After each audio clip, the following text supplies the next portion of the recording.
Hey, Cleaning Nation, Mike Campion here with the lovely, the amazing Suzanne Bandick. Today, we are going to talk about something that 32.5% of you may not care about or be interesting, but not going to be life-changing. But the rest of you are going to go, holy crap, they made this podcast just for me. Suzanne's staring deep into my soul. She knows what's going on. We are going to talk about the portion of you out there that are people pleasers. I think in the real world, I don't think it's that high of a percentage, but one of the things I love about this community, having coached specifically owners of cleaning companies for a decade, overwhelmingly much, you tell me if you say it differently, Suzanne, but just a much higher percentage of this population or community is just loves people, will cut off their own arm to serve the other. They have no clue when the airplane says, put your own mask on first so you can serve. They're like, no.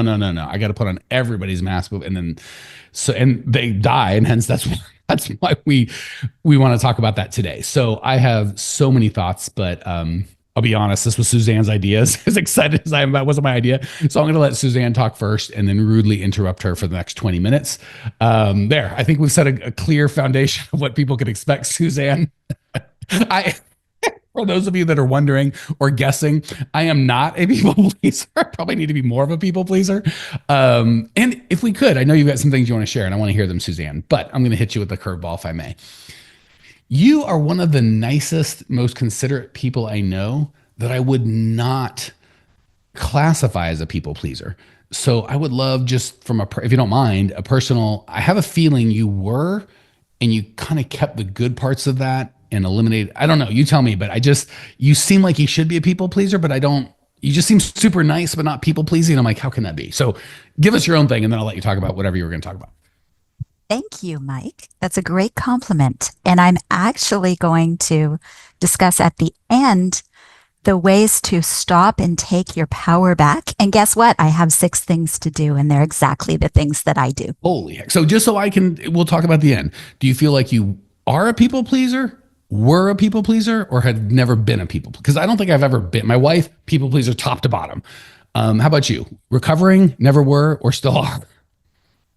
That's a good question. I think that I was more of a people pleaser in my past. Yeah, that would have been my guess. To the point where, let's understand that people pleasing, it stems from a desire to be agreeable, helpful, and kind.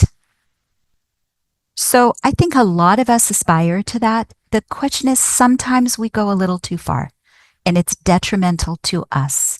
And it takes our power away and it starts to affect our health. So it's necessary to find a balance. And yeah. I think I've managed to find that balance because that's who I am. I do want to be kind and I do want to care and I am kind and I am caring. However, I've learned a balance. I've learned my own boundaries. And that helps me, in the end, that helps me serve others. Yeah, I think it's been, if we only cared about not Suzanne, I still think that, and again, for you guys, and I'm sure Suzanne will get into this, I think people pleasing is like a fire. When like channeled properly, it can be really, really beneficial to not just you, but the whole community. But you can burn your house right to the ground. So it's not like it's a good or bad thing. It's like a focus and where do I point it thing. Okay, thank you for that. And remind me next time you and Sean and I hang out, I'm gonna ask Sean and get a fuller. I might do it when it's just he and I might do it. Get the full perspective. Yeah, I know you're like, I don't give a crap. Talk what you want. All right. There's 6 things, so I better shut up so we can get all the value. Okay. Well, I'd first like to start with identifying when you go a little bit beyond in the desire to be kind and the desire to be agreeable.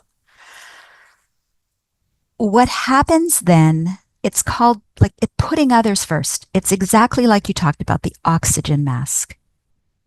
If you don't put your own first, if you don't take care of yourself first, and you're so concerned about other people, it can lead to 3 things that are very hazardous for us. It's 1, self-sacrifice. That's not a good place to be. Self-neglect. I'll give to others before I'll take care of myself. And what that does is it tends to make us feel like we don't like ourselves. Hmm. Okay. So that's the part where we'll say it's hard for us to say no. Our clients call us and they ask for some ridiculous thing and we're afraid to lose them and we want to please them and we want everybody to think that we're nice. And that's really important to us how other people think of us. So we just go above and beyond. Somebody makes a request and we'll say yes, even though we want to say no. Somebody says something and we don't agree with it, but we don't speak up or we pretend to agree with it. Um, we're looking for approval and we end up having no free time. So it just the effects of it just starts to affect our life. And I would say our, again, being married to a people pleaser, not being a people pleaser. So I say are loosely.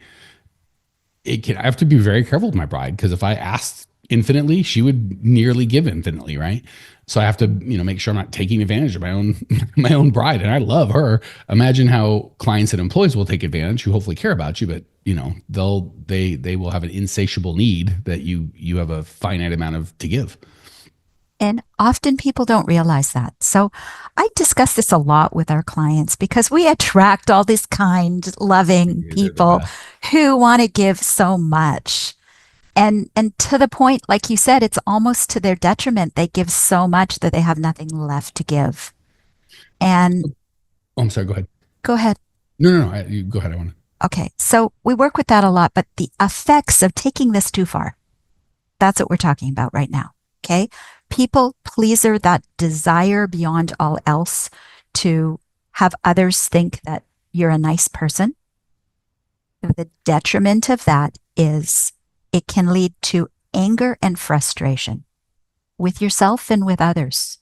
That's the You, worst when you do all this extra stuff and you think that person will be really thankful and they're not. And then you're angry with them and they're like, well, I didn't even know that this cost you so much. yeah.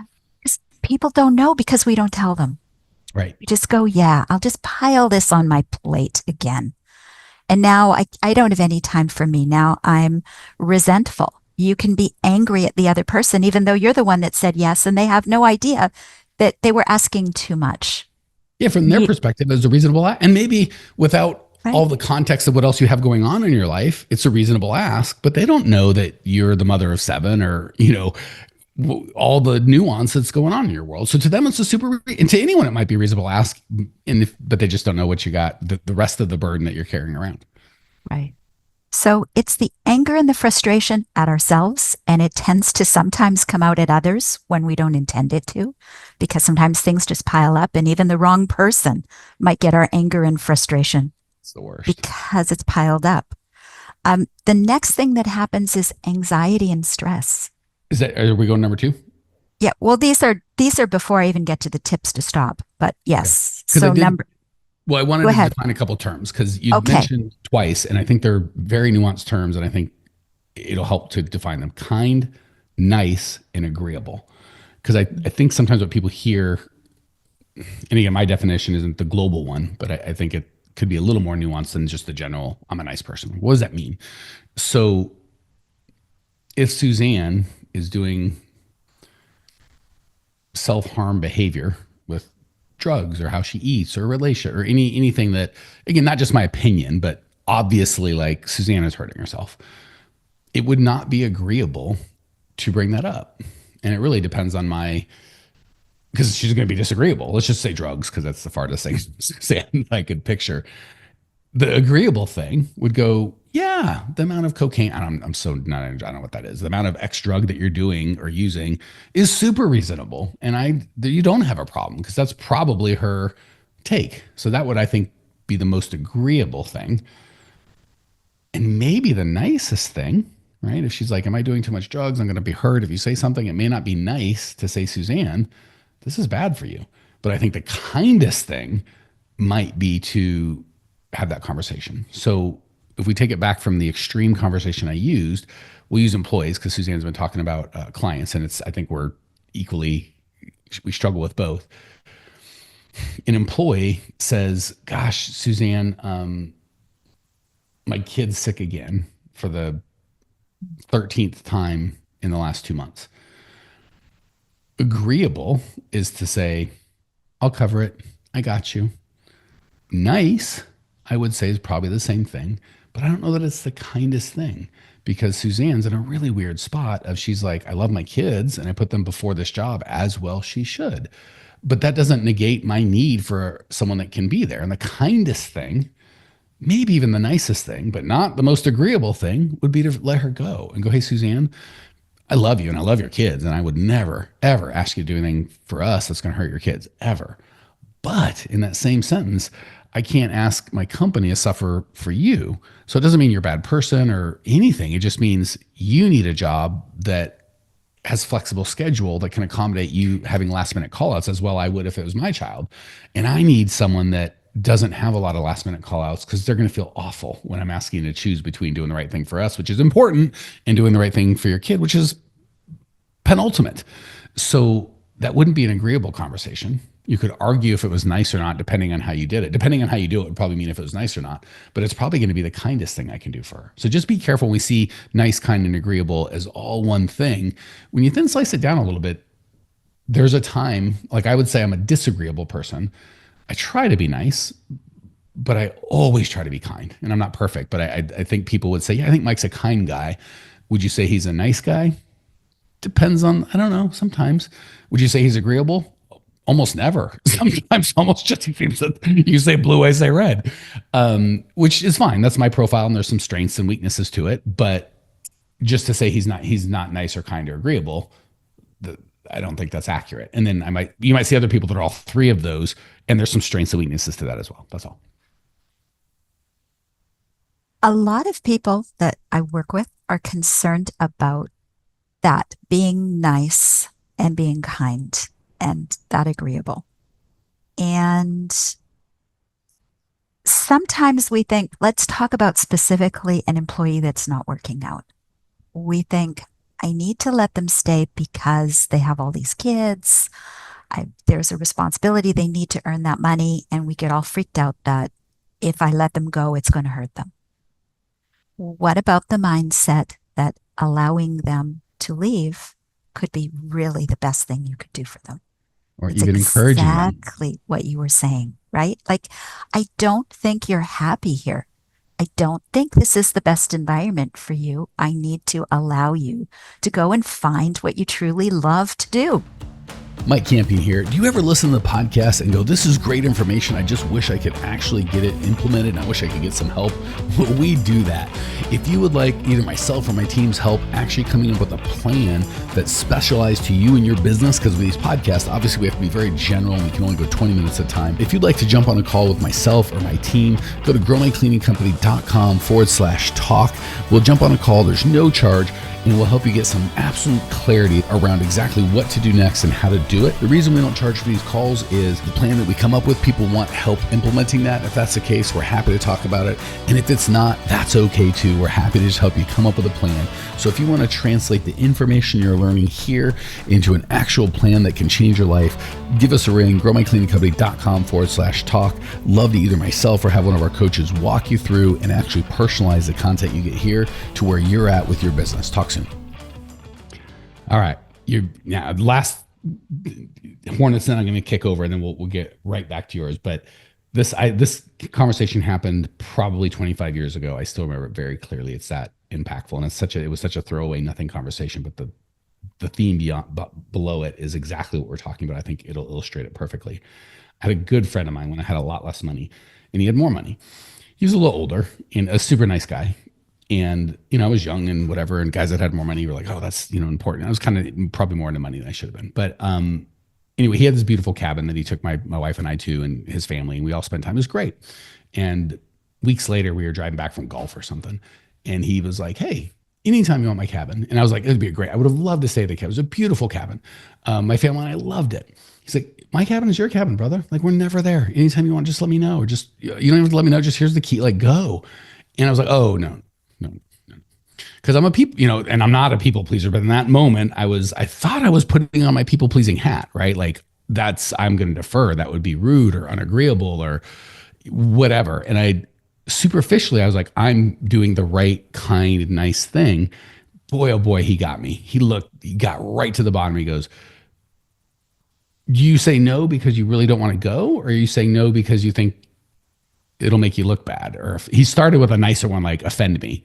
Like, I'm like, oh, I just, I didn't want to impose that. Yeah, I didn't want to impose. He goes, well, do you think I was insincere in my offering? Because not like I was like hinting around. We were just talking, and he just, he just brought it up, and I'm like, no, I think you were sincere. He goes, well, how do you think I would feel if you and your family stayed at the cabin? He's like, you guys probably feel pretty good, like, because they're never there, and they like, it's like you probably feel pretty good. So I thought I was putting on my people pleasing hat to be nice and agreeable, but in reality, I was just being selfish. So all that, and it sounds awful. That's why I like using me, because I was the awful person, and he really got me. And most people wouldn't have said it; they would just let it go. But he's a good enough guy, and he cared enough. I think he cared enough about me to be like, He did. yeah, I think you. Yeah, he wasn't. There's zero. Oh, another goddamn Canadian. This is probably where my Canadian aversion started. Being the nice guy and the smart guy, god dang him. And again, I think most friends casually wouldn't have said that, because it would have been nicer and more agreeable for him just to say, okay, and there's nothing to happen. But it was so much more kind for him to give me the truth, even though it wasn't agreeable. Certainly didn't feel very nice. But 25 years later, I remember that lesson. So we can do the same thing with our employees, where we know the best thing for them is to have that conversation, but it's hard. So instead of just owning and going, I don't want to do that, it's going to be hard, we kind of hide behind the people pleasing, like, oh, I don't want to impose, or I don't want to be harsh. And it's like, and if like he got me, how do you think I'll feel if you use the cabin? I'm like, God dang it, now I know. So we turn it around, like, how do you think that employee would do if you set them free from this burden? You get down to, well, I just really didn't want to have the conversation because it's hard. All right, sorry, huge left turn, but it was I thought it helpful. It's always helpful, Mike. Thank you. Okay, so with the people pleasing and the saying, not wanting to say no, always saying yes, right? We're talking about where that takes us. So one, we said the anger and the frustration at ourselves and at others. The anxiety and stress can cause us to become sick. We internalize Like physically sick? anxiety, physically sick. Okay. The anxiety and the stress, when we internalize that because we're taking on too much in order to please everybody else, causes us to get sick. Mm. Okay. That's been studies done on that. It also depletes our willpower. Further studies have been done that apparently we only have X amount of willpower every single day. Makes And sense. that's the ability to focus. And when we use it up, it's gone. So if we're using it up on the wrong things, on the wrong people, and let's say you desire to grow your business and other people keep making demands on your time and you keep saying yes, and then you put your business on the back burner. Okay, you're going to feel anger, frustration. You're going to feel anxiety and stress, and your willpower is going to be used on the wrong stuff. And you're like, why do I never get ahead? Yeah. Boom. So good. So Right? many people I hear, I'm overweight, I don't eat the way I should. The first thing that went was my ability to work out. Exactly what you're saying. I said yes to so many people, and it's like, if it's between caring for my physical body, I'm actually like eating, working out, all that makes sense. Not to mention the internal stuff that you're talking about that we can't even see, of just the stress and anxiety of no one's caring for Suzanne, but Suzanne's trying to care for everybody. It's an unbearable weight. Exactly. Exactly. So, and there's one more thing I want to add. It actually weakens our relationships. How could it not? It weakens our personal relationships. It weakens our relationships with our clients. It weakens our relationships with our cleaners. Mm-hmm. Because we're not being authentic. We're not letting them know what we need, what they need. So there's a lot of reasons to say sometimes, you know what, I think I'm taking this too far. This is now depleting me. It's negating me. I'm losing me and my priorities. And that's where, if you can get to the point where you say, because I want to discuss these 6 tips to stop. The thing that you have to do first is make the decision. There's no sense doing anything unless you decide, I want to feel differently. Mm-hmm. I want to feel more empowered. I desire to feel my power and not say yes to everybody else because I'm going to be healthier and I'm going to feel better and my business is going to thrive. And you know what? My health, I'm going to be able to get to the gym because I have time for that now. And I think foundationally for the hardcore people pleasers, that really starts with a shift before they can make the decision. It starts with a shift in their belief. So if the belief is, I was put on this earth to help people and I want to help as many people as I can. And the best way to help as many people as I can is to say yes to everything with no regard to my own health, which I don't think we believe that extreme, but some version of that, that's where this comes from. I think first and foremost, that would just be like me telling Suzanne to decide to stop being nice. I don't think it would have long-term effects, right? I think she could fake it for a minute, but she's not going to be able to make that change. Bye-bye, Mike. Yeah, she's like, oh, they'll make a change, buddy. It's just not going to be. I can make the change. So the same thing I think goes, or the concept falls through with the people pleasing. If you believe the nicest, best way to serve the world or your world, the people you care about, is to say yes to everything, you can make that decision to be different.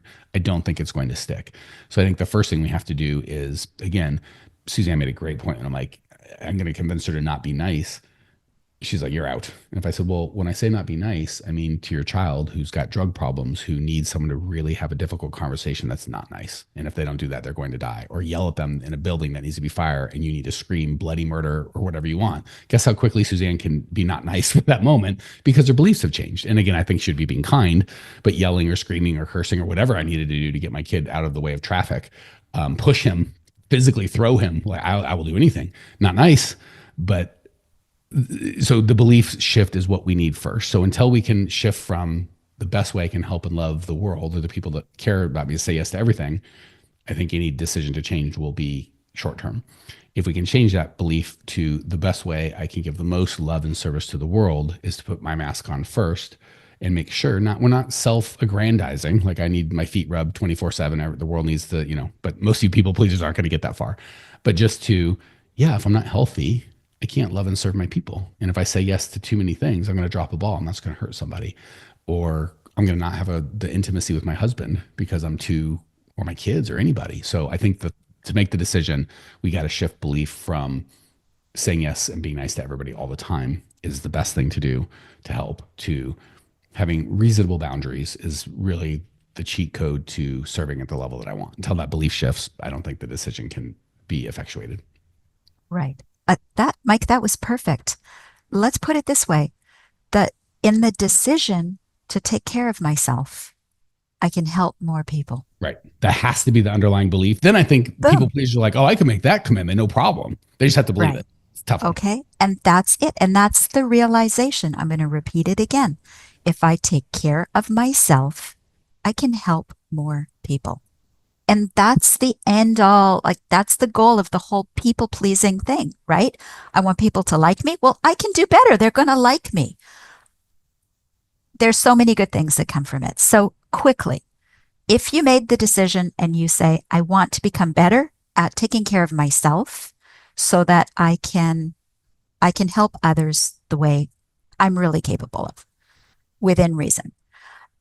6 steps. 1, establish boundaries. Okay, Mike, one of the things you say is in the beginning of the teachings, you say, set aside time to answer emails, set aside time to take phone calls. Don't be available all the time. Set boundaries. When I used to work at home around my kids, because I worked at home, other moms would think, oh, free game. And I'd say, I am not available between this time and this time. Right? So it's important to establish the boundaries, communicate, be clear, and be specific. And people will appreciate that, and they will find that they just find that just great because they're learning to. They get to appreciate the boundaries. 2, start small. Okay? Start asserting yourself in small ways. Start saying no. If there's something that you could say no or yes to, sometimes just say yes. Sometimes just say no, just for the fun of practicing saying no, right? That's important. So start small, express your opinion, say no, whatever you need to. 3, Set your own goals and priorities, because otherwise everybody else's comes first. And before you other know people it, have goals and priorities for your life, for sure, whether you like it or not. right? I mean, all of a sudden you're on the path to being a lawyer and you never wanted to be a lawyer, right? All of a sudden you're on the path to doing something else and you didn't want to go in that direction. Why? Because you didn't identify for yourself, what are my priorities? These are my priorities. My kids are my priorities, or serving children is my priorities, or serving people is my priority. Whatever it is, decide for yourself. Otherwise, you're going to go with the whims of everybody else. 4, you're going to love this. This is so me. Use positive self-talk and affirmations. Okay. It's important to say, you could start with, I am good at setting boundaries, or I am getting better at setting boundaries, or I deserve time for myself. Just repeat those things and they're going to start to change your life. 5, ask to think over a request. Right? You don't have to say yes or no right away. Say, let me check on that and see if I have room in my schedule. Let me think about that. Let me give you guys a cheat code. I'm blatantly stealing from Alex Hormozy, but giving credit, so not trying to steal. He did a great thing. He's like, when he was writing his book, or one of his books, he was really focused on it. So for that time, anytime, because he gets a lot of demands on his time, he just said, oh, I'm not taking any new projects while I'm writing my book. And when he finished, he realized, wait a second, I don't need to be writing a book. I can make up anything. So you could, for the next anytime that you want, just say, I've got this thing and I'm not doing anything extra. Perfect example. One of our favorite people, Jessica, didn't come to our last event. She always comes to events. She's an amazing human being, and she's a definite people pleaser. And I'm sure in many circumstances, I don't want to tell Mike I'm not coming. He'll be disappointed or he won't like me, which, Jessica, if you're listening, I love you. That's not the truth. Doesn't matter if you come or not. But her son was graduating and going off to military school. And she's like, oh, I can't, I'm doing that. And hopefully she felt good about that. And she should have. So that was just, she's got 7 kids. There's always gonna be something. So a little supercharger to your, like, start with small things, or pick a reason that you can't take, or thinking about it.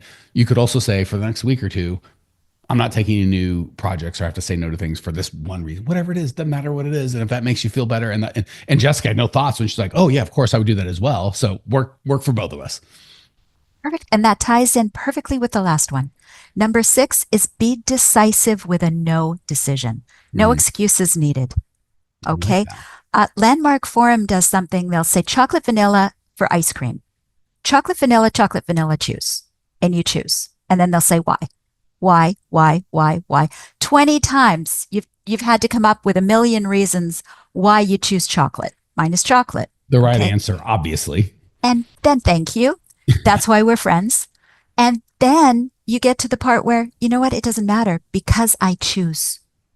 Chocolate vanilla? Who cares? I choose. So no excuses needed.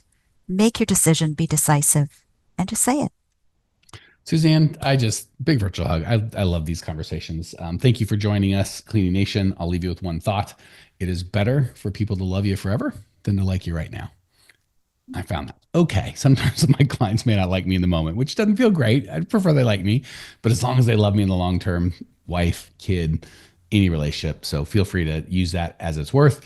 If that's been valuable and you need more help, please reach out. We have amazing human beings like Suzanne, and adequate human beings like myself, ready to help you grow your cleaning company. Reach out, say, hey, let us know how we can help, or access any of our free resources. I've got a couple of books, 1,200 podcasts, plenty. If you're not getting the results you want in life, do something different. Talk soon. See ya. Hey, Cleaning Nation, if you dug the content you just got, we don't do any ads and I don't sell anything on this podcast, but if you would just subscribe, rate, and review, it would be huge, and I'd be so appreciative. Not only is it going to help me, but you'll help other owners of cleaning companies across the world work less, make more, and get profitable. So if you appreciate the value we give, again, subscribe, rate, and review. It would mean the world to me. I'd really appreciate it, and we sure appreciate your time and attention.